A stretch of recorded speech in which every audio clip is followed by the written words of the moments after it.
અધિકારીની કે ડ્રાઈવરની?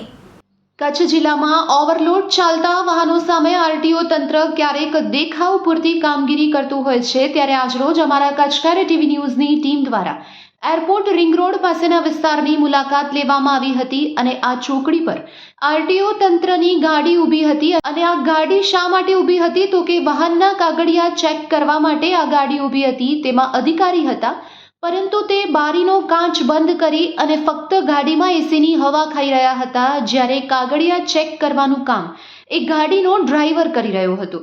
ખરેખર આરટીઓ તંત્રને આ શોભે કે શું? જો કાગળિયા ચેક કરવાનું કામ ડ્રાઈવરનું જ હોય તો પછી અધિકારીઓ શા માટે રાખવામાં આવતા હોય છે? ડ્રાઈવરનું કામ ફક્ત ગાડી ચલાવવા પૂરતું જ હોય છે અને જે તે અધિકારીને એક જગ્યાએથી બીજી જગ્યાએ મૂકવા માટેનું કામ ડ્રાઈવરનું હોય છે, પરંતુ ડ્રાઈવર પાસેથી અધિકારીઓના કામ કરાવવામાં આવી રહ્યા છે। ડ્રાઈવર બહાર તડકામાં ઊભો રહી ગાડીના કાગળિયા ચેક કરી રહ્યા છે, જ્યારે જે અધિકારી છે તે ગાડીમાં અંદર બેસી કાચ બંધ રાખી અને એસીની હવા ખાઈ રહ્યા છે। તે કેટલે અંશે યોગ્ય છે? આ અંગે યોગ્ય તપાસ થવી જોઈએ અને આરટીઓ તંત્રએ યોગ્ય પ્રકારની કામગીરી કરવી જોઈએ, જે ખૂબ જ જરૂરી બની ગયું છે।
કચ્છ ટીમ અત્યારે એરપોર્ટ રોડ ઉપર ખાસ કરીને આ રોડ ખાવડા જાય છે, આમ ભીડમાં જાય, બાયપાસ નાંગોર જાય, અહીંયા આરટીઓ ની ગાડી ઊભી હતી।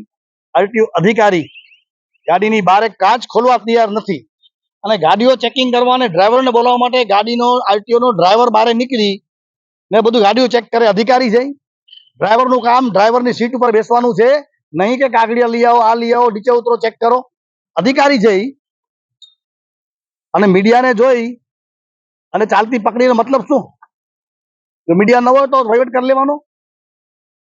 આખી લાઈન અહીંયા ટ્રાફિક જામ થઈ ગયો, એટલી લાઈનો હતી અહીંયા કને, આરટીઓ અધિકારી સાહેબ શ્રી માનનીય નીચે ઉતર્યા પણ નહીં, કારણ કે તડકો ઘણો છે ને, તડકામાં બારે ઉતરાય નહીં, એસી ગાડીમાં બેઠાઓ, બારે નીકળવાનું નહીં, એસી ચેમ્બરમાં બેસવાનું અને પોતાની મનમાની કરવાની, પોતાના ફોલ્ડરિયા ભેગા રાખવાના, ચેકિંગ કરવાની વાત આવે તો ડ્રાઈવરો ચેક કરે, આવું લોકો કહી રહ્યા છે।